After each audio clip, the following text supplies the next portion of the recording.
Hi, my name is Andreas Spanner. I'm the Chief Architect for the MSR vertical and the Intelligent Edge Solutions at Red Hat in Asia Pacific. With me, I've got Matt Fissler. He's the CTO and Chief Architect of the Manufacturing COE at Intel. Matt, how are you? Perfect. Look at this place. The energy here, the things we've learned, it's been truly amazing, our time here at Semicon. I'm so excited.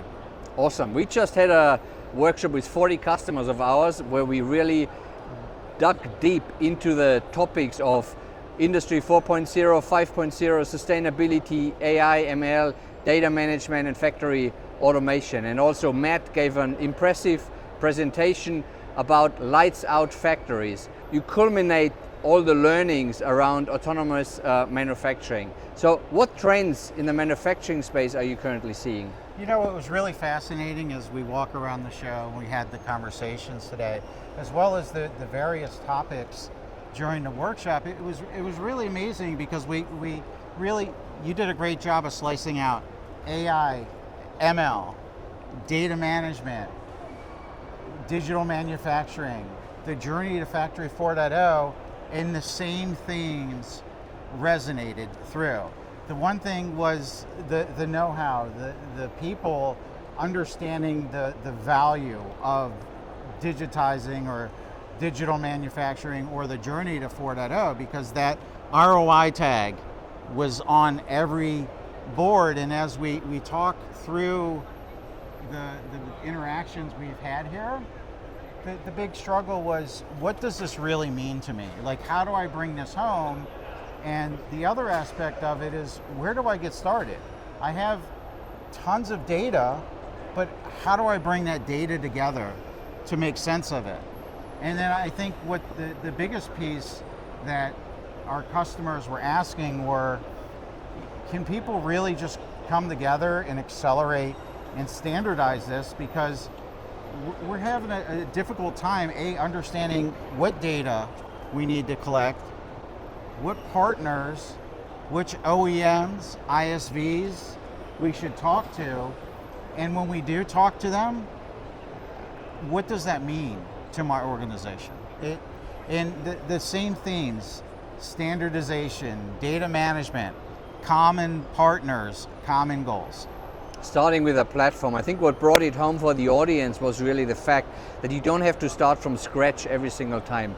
What Matt demonstrated when he was whiteboarding and presenting was really the fact that with our Intel Red Hat Starter Kit, we bring a platform to the customers to take away the undifferentiated heavy lifting, so we can really focus straight away on the use cases that move the needle, right, for our customers. So now, double-clicking on the digital software-defined manufacturing theme, what does it really mean based on today's workshop, you think? So what I think digital manufacturing means to people is bringing a unique set of capabilities to the market that affect either top line or bottom line. Like, they either affect revenue or cost. And that's where our customers were really struggling to say, if I'm going to embrace this technology, what value is it going to bring to me as a customer? And they were happy to hear through the collaboration of Intel and Red Hat that we're really focusing in on developing those capabilities that net out of the gate are going to clearly show the return on investment, your top line, and affect your bottom line in your production. And really tightening up the time to success, right? That was another key attribute, was just the investment to digital manufacturing. I asked several participants and several people, I said, what's the average time frame to achieve a capability in Factory 4.0 or digital manufacturing? And people said, what, 2 or 3 years out? And they were struggling to say, if I'm making an investment, it's hard for me to comprehend the ability to sweat my assets for 4 years. Yeah, that makes total sense, Matt. And so, what components then in this whole digital manufacturing and software-defined manufacturing space are most vital, you think, then? Especially in the light of, you need to shorten the ROI, right? And not sweat the assets for indefinite time frames, really. Yeah, so to bring that home is to say, well, how do we net show value in the things that we're investing in. And the common theme was the data ingestion.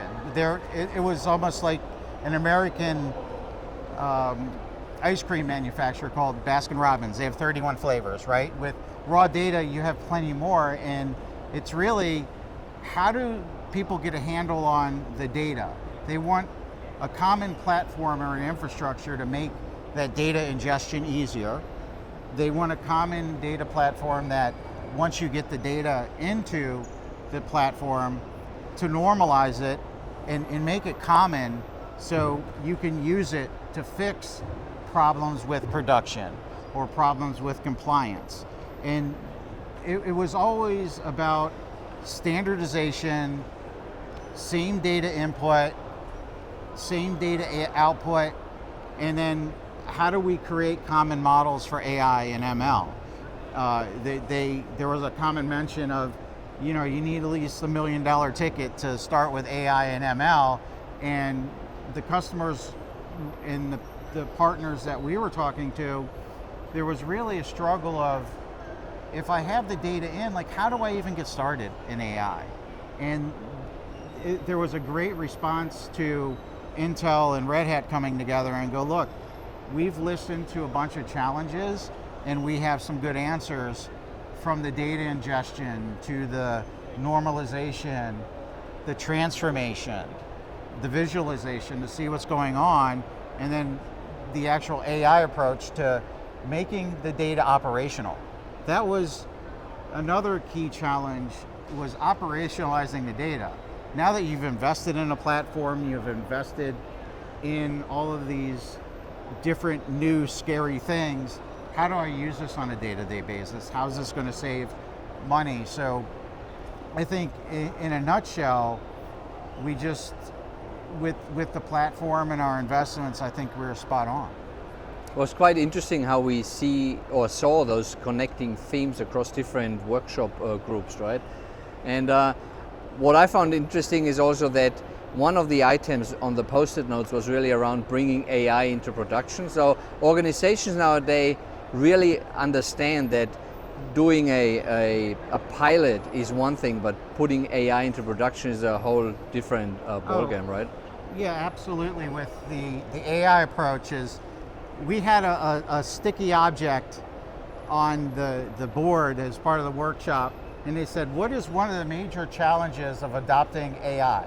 And somebody wrote shiny object, because everybody, they're talking about low-hanging fruit, and they say, well, we're trying these AI models, but it's the long-term thinking to go, if I'm collecting my AI, traditionally you have two sets. You have the real-time or near-time AI, and you have the historical AI. And where I've seen the majority of the customers investing in is in the historical-based AI. And the problem with the historical-based AI is you really can't affect operations immediately with that. And there were conversations about taking that historical AI data and using that to set targets for real time. So imagine if you have a quality issue and you're looking at, where does it impact my production? Is it upstream, downstream, this factory, that factory? And you can do a lot of correlations with the historical, but then once you do the correlations, you need to be prepared to get that real time, because you're going to start to see holes and you're going to say, I need to operationalize. So that's when you take the historical LLM type data for AI, and then you go into a semantic front-end real-time machine learning model. And I think the customers and the personals we had, that kind of was a light bulb moment for them to go, oh, so you're telling me I can use some of these existing LLMs I've had and paint targets and really start to leverage some of the current investments towards Factory 4.0, where they might have struggled with that in the past. 100%, and I think our summit announcements around RHEL AI and OpenShift AI is exactly geared towards accelerating that journey into production, right? And then focusing actually, as you just said, right, on the data to make that worthwhile for all the organizations. So now, stepping back from the AI topic, looking at software-defined and digital manufacturing in general, where should organizations start? Because the reality is really you have a very heterogeneous environment, right? Different PLCs, different data tags, different communication protocols. So where would you suggest that organizations these days start? So it almost starts at where the AI conversation started. Standards, standards, standards. It's to agree as a part of an organization to say, what is the data and protocols coming in, and what are the functions and the controls?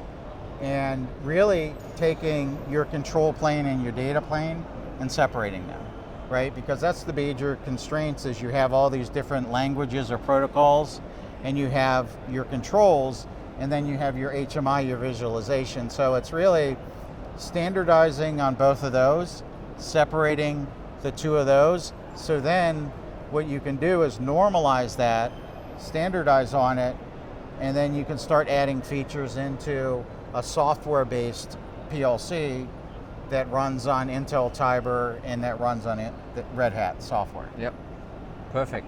So, final question for you. The fabs of the future has two employees, we said, right? It's the man and a dog. And so the joke goes around that the man is there to feed the dog, and the dog is there to make sure no man touches anything, right? Do you see the autonomous factory every organization should strive for as a target state, or is that something that might be applicable for like clean room environments like Intel, for example, in the chip manufacturing and semiconductor industry, or what's your view on that? There should always be a goal and an end state, and technology, computers has always scared people. Imagine when the calculator took up a city block and people were scared at what is the actual impact.